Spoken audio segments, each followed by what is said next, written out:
7 pontos conquistados de 9 disputados na sequência mais difícil da temporada. A primeira vitória do Vasco contra o goleiro Cássio em 19 jogos disputados. Acredite se quiser. Depois de 40 dias e apenas pela terceira vez com o Diniz no comando, o Cruzmaltino vence sem sofrer gols. Ou melhor, passe ileso pela primeira vez. A primeira vitória com o time marcando apenas 2 gols em um mesmo jogo. Um triunfo com autoridade diante do vice-líder do campeonato, que até então só havia perdido 4 vezes na competição e 2 nos últimos 5 meses. Esse é o tamanho desses 3 pontos nessa noite. Mas não é só por tudo isso, não. A vitória é importante porque após o empate diante do Ceará em São Januário, todo vascaíno queria esquecer o futebol. E pela primeira vez em muito tempo, mas muito tempo mesmo, o torcedor vê o time competindo. Podemos até dizer que com Paiva, os pontos e a tranquilidade chegaram na última temporada também. Nessa mesma rodada tínhamos o mesmo aproveitamento, mas dessa vez é diferente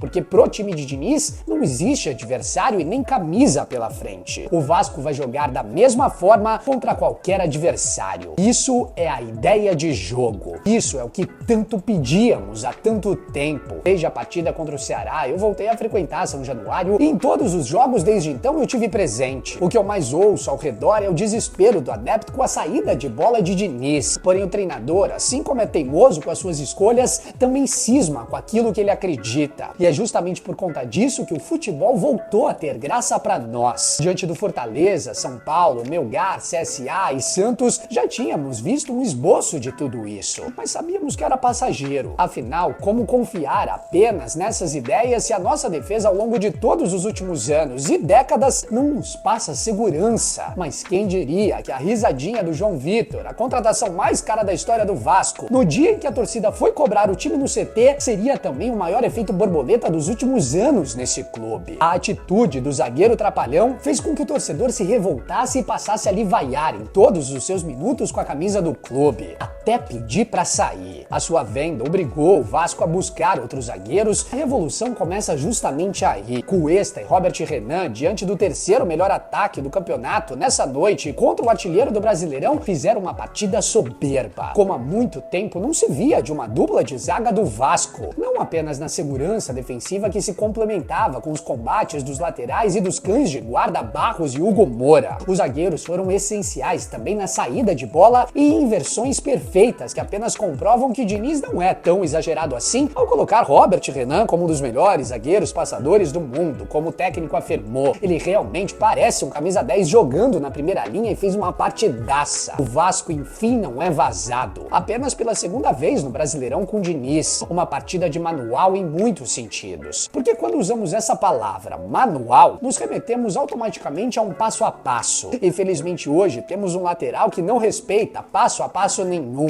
Paulo Henrique continua achando que é o Messi no auge e ao mesmo tempo que isso faz com que o time fique em perigo com dribles desnecessários lá atrás, é o suficiente para colocá-lo como um dos melhores da posição no país e ganhar jogos como esse. Tanto se fala sobre como nós vascaínos usamos o termo melhor para definir alguns jogadores da nossa equipe. E eu, desde o início do ano, venho repetindo que o maior problema desse time era o desequilíbrio entre as peças. Porque de fato temos alguns que estão no topo de qualquer debate. Rayan, inegavelmente, é o melhor sub-20 do país e uma das principais promessas que o Brasil tem atualmente. Olheiros do Tottenham e do Barcelona que estiveram no estádio nessa noite puderam ver de perto. Talvez os mesmos que já conheciam o pequeno mágico Coutinho, capaz de decidir jogos e fazer o time render com toda a sua genialidade, mesmo com o Verratti lhe atrapalhando tanto lá na frente. Mas isso é assunto para depois. Se duvidavam que tínhamos um bom time e nos faltavam zagueiros para isso, chegamos a 7 pontos de 9 disputados contra o primeiro, segundo e quarto colocado do campeonato em menos de 7 dias. O Vasco, que está na semifinal da Copa do Brasil, abre 8 pontos do Z4 e olha para cima na tabela, o que é digno do que foi jogado nessas últimas partidas. Mas antes mesmo desses números, o Vasco volta a competir, que é o que o seu torcedor tanto esperava da equipe de Diniz. Vitória Vascão!